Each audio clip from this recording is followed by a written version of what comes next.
முதல் வாசகம் சாலமோனின் ஞான நூலிலிருந்து வாசகம். இறைப்பற்றில்லாதவர்கள் தவறாக கணித்து உள்ளத்தில் பின்வருமாறு சொல்லிக் கொண்டார்கள்: நீதிமான்களை தாக்க பதுங்கியிருப்போம், ஏனெனில் அவர்கள் நமக்கு தொல்லையாயிருக்கிறார்கள். நம் செயல்களை எதிர்க்கிறார்கள். திருச்சட்டத்திற்கு எதிரான பாவங்களுக்காக நம்மை கண்டிக்கிறார்கள். நற்பயிற்சியை மீறிய குற்றங்களை நம்மீது சுமத்துகிறார்கள். கடவுளை பற்றிய அறிவு தங்களுக்கு உண்டு என அவர்கள் பறைசாற்றுகிறார்கள். ஆண்டவரின் பிள்ளைகள் என தங்களை அழைத்து கொள்கிறார்கள்.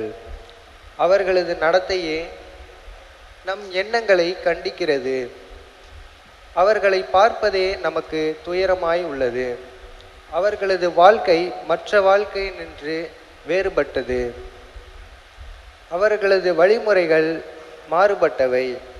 இழிந்தோர் என நம்மை அவர்கள் எண்ணுகிறார்கள். தூய்மையற்ற பொருளினின்று ஒதுங்கி செல்வது போல நம்முடைய வழிகளினின்று விலகிச் செல்கிறார்கள். நீதிமான்களின் முடிவு மகிழ்ச்சிக்குரியது என கருதுகிறார்கள். கடவுள் தம் தந்தை என பெருமை பாராட்டுகிறார்கள். அவர்களுடைய சொற்கள் உண்மையா என கண்டறிவோம். முடிவில் அவர்களுக்கு என்ன நிகழும் என ஆய்ந்தறிவோம். நீதிமான்கள் கடவுளின் மக்கள் என்றால் அவர் அவர்களுக்கு உதவி செய்வார். பகைவரிடமிருந்து அவர்களை விடுவிப்பார். அவர்களது கனிவினை கண்டுகொள்ளவும் பொறுமையை ஆய்ந்தறியவும் வசைமொழி கூறியும் துன்புறுத்தியும் அவர்களை சோதித்தறிவோம்.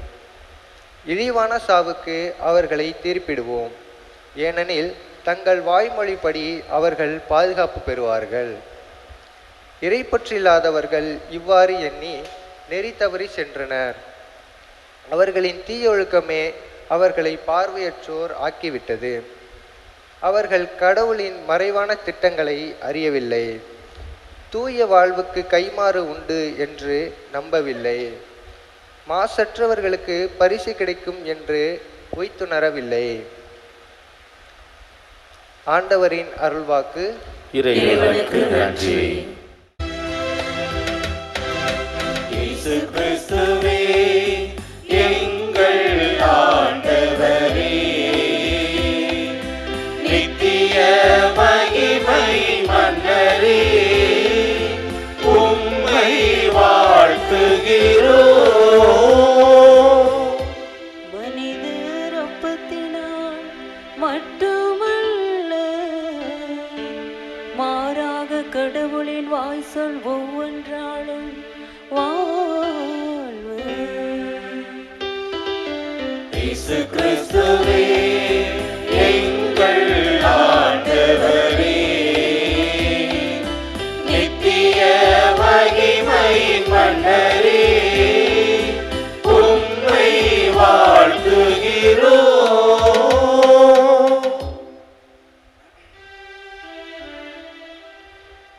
ஆண்டவர் உங்களோடு இருப்பாராக.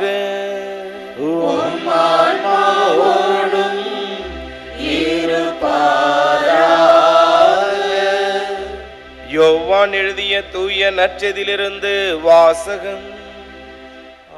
ஆண்டவரே மாட்சி உமக்கே. அதிகாரம் 7, இறை வசனங்கள் 1, 2, 10 மற்றும் 25 30 முடிய. அக்காலத்தில் இயேசு கலிலேயாவில் நடமாடி வந்தார். யூதர்கள் அவரை கொல்ல வழி தேடிக் கொண்டிருந்தனர். அவர் யூதேயாவில் நடமாட விரும்பவில்லை. யூதர்களின் கூடார விழா அண்மையில் நிகழவிருந்தது.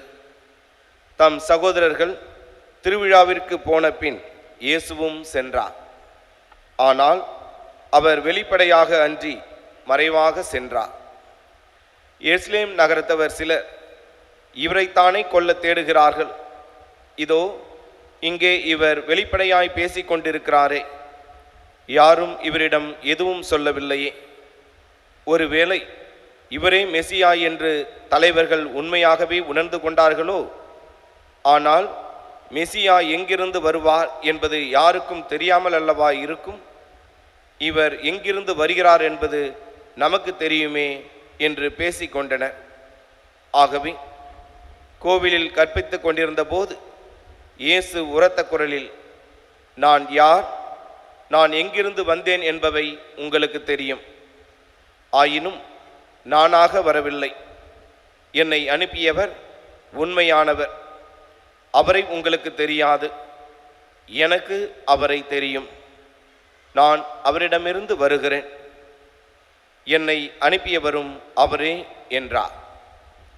இதை கேட்ட அவர்கள் இயேசுவை பிடிக்க முயன்றார்கள். எனினும் அவருடைய நேரம் இன்னும் வராததால் யாரும் அவரை தொடவில்லை. ஆண்டவரின் அருள்வாக்கு. கிறிஸ்துவே